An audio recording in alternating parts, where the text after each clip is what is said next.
This is how you can split group of data in a Jiffy that looks something like this. First, you're going to select a D3 here or any of the empty column here and say equal A2 equal A3 like this and hit enter. And this will return true or false statement here.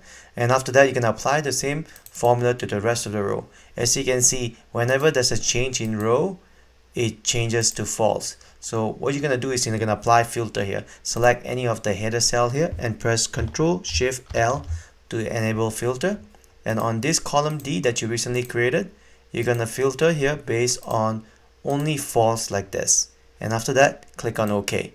What this does is that it shows only the false header, the initial row before the change in the department. So next thing you're going to do, you're going to select all the visible row like this and press alternate semicolon like this.